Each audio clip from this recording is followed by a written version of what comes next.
As every December, all the houses in the village were decorated with thousands of ornaments. Licks was a peculiar place. Christmas was sacred there, a time that no one could ignore. And what all the neighbors liked the most was the decoration contest. Except for 3 or 4 houses, all of them were very involved. They changed every year the designs and decorations, and they tried to be the best. That year there were 3 new neighbors in town, so the mayor ran to their houses to tell them about the local traditions. 2 of the families agreed to participate in the contest willingly. They said they probably wouldn't be up to the task, but they would try. The 3rd family did not answer the door the first 2 times the mayor came to their house. They were inside because he himself could see the light in the living room, but either they didn't hear the doorbell or they didn't want to open. He didn't give up and tried one last time. This time, they did open the door, but when he told them the story, the father of the family said that they didn't have time for such games. They would put a Christmas tree in the garden and nothing else. But upon seeing it, the mayor had a better idea. Every year when the judges go around the neighborhood looking for the best decorations, they're accompanied by a Santa Claus. This way, they take advantage of the visit to give some presents to the little ones. The new neighbor was older and had a big belly, so he was the perfect one to carry out that task. So, when he was about to leave the family plot, he turned around and told the gentleman that he had one last request. He proposed him to be the Santa Claus for the holidays. The man said he would think about it, and a couple of days later, he accepted the proposal. It was the beginning of December, so in those days, all the houses started to have their decorations. The deadline was until the 15th. If any house was left undecorated on that day, it would not be entered in the contest. But nobody waited for that date. The excitement was such that the first week, all the houses were perfectly decorated. The rules of the competition were as follows. 3 judges accompanied Santa Claus to evaluate the houses. They determined the 3 best and the 3 worst. The best received shopping vouchers of different values to spend in local stores, in addition to the plaques certifying them as winners. In fact, the latter was what the neighbors wanted most. They didn't care about the money. The 3 worst ones would have to be in charge of organizing the Christmas meal for the most needy of the town. They would also distribute clothes and gifts to the children at the orphanage. These were things that most of them were happy to do, so it was hardly a punishment for anyone. Santa Claus would be very busy during those days, as he was the emblem of the festivities and would have many appointments. This worried the mayor, who was afraid that the new neighbor would not fulfill his commitments or would leave them hanging in the middle of Christmas. That's why they looked for a substitute Santa Claus, a lifelong gentleman from the village. With everything ready, the 15th arrived faster than they expected. The town was a veritable Christmas museum, with lights and themed figurines everywhere.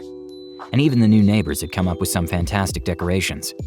During the 16th, 17th, 18th, and 19th, the judges and Santa Claus would visit the houses. They always divided the city by zones. They would start with the north and go clockwise, with the west being the last part visited. The first day, the new Santa Claus was a bit awkward. They had to encourage him several times to interact more with the children and act more effusively. He didn't seem to like Christmas very much, but little by little he got into the role. The houses in the northern area were the ones with the most spending power, and they always made their presence felt in terms of decorations and lights. That doesn't mean they always won, but you could tell they were shelling out a lot of money for the competition. Santa Claus was really impressed with those decorations. He'd never seen anything like it.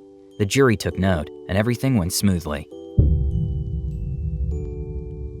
On the second day, as they were starting their tour of the east side, an alarm caused the procession to stop dead in its tracks.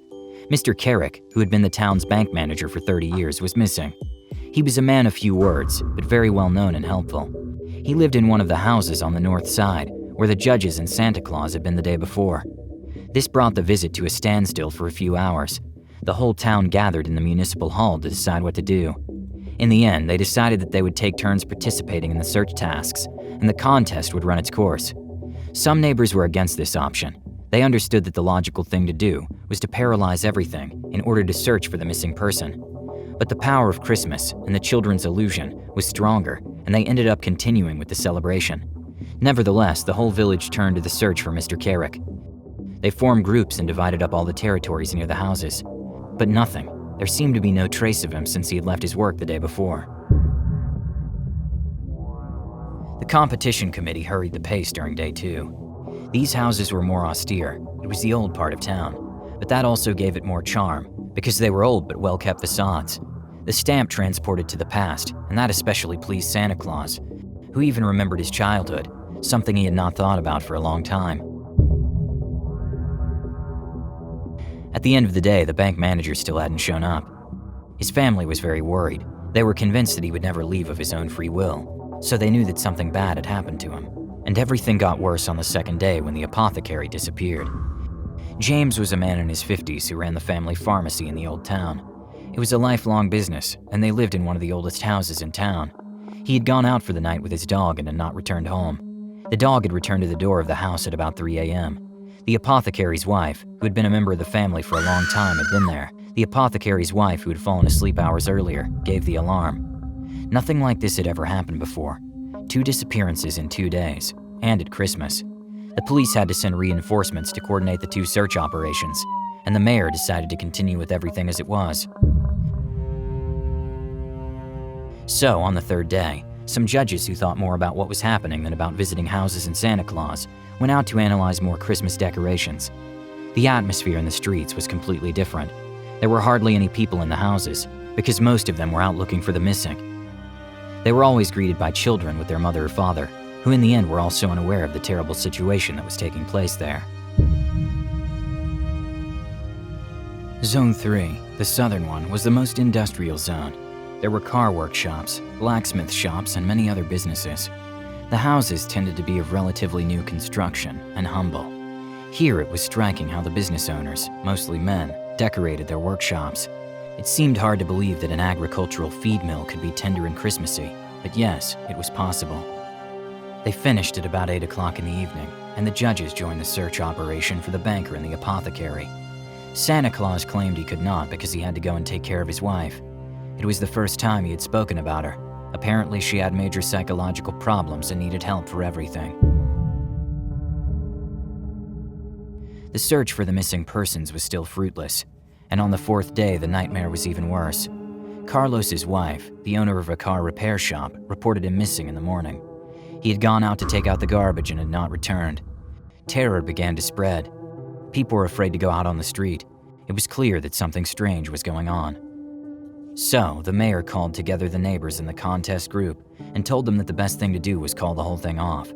A large number of neighbors agreed, but others said it wasn't fair, that only one area was left unchecked.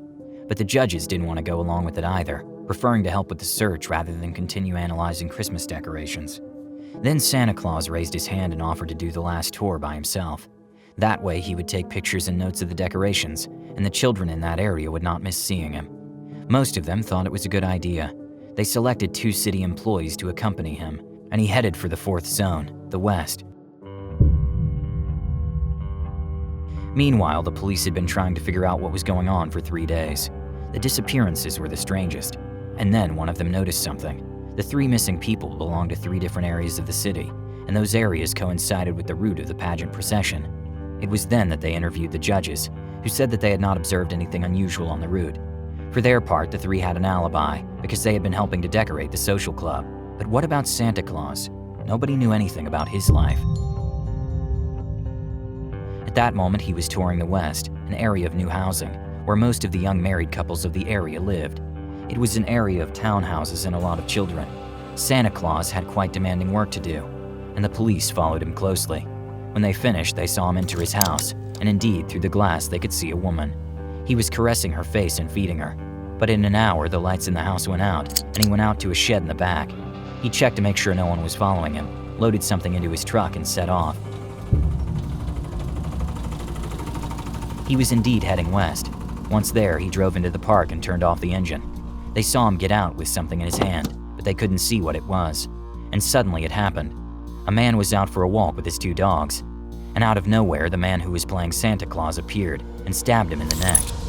At that moment, the police came out of hiding and managed to catch him. What he was holding in his hand was a syringe. The young man was taken to the hospital, and Santa Claus to the police station. It was clear that he was responsible for the disappearances, so now he had to find out where those people were.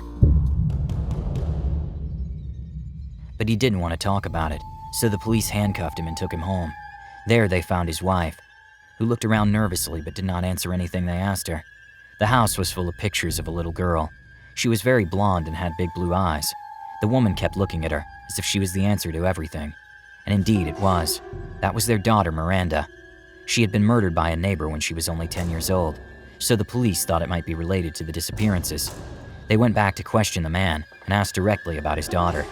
That caused him to completely break down. He cried inconsolably and eventually confessed. He had chosen the victims during the contest visits. All the men selected had things in common with his daughter's killer, but the most important thing was missing. Where were they? Santa Claus confessed that the first two had been murdered, and that was not the worst of it. He had butchered them because, according to him, they were offerings for his daughter's soul. He would remove body parts and scatter them in the cemetery where the little girl's remains were. That was his way of letting her know that he was avenging her. The third missing person was found alive. He was in a cabin in the middle of the forest, bound hand and foot, and in a very serious condition. Apparently, Santa Claus was wounding them so that they would bleed to death. This is how his little girl had also died. The man was sent to prison, and his wife to a mental health clinic. And the town was never the same again. The decorating competition was suspended, and people stopped believing a little in Christmas.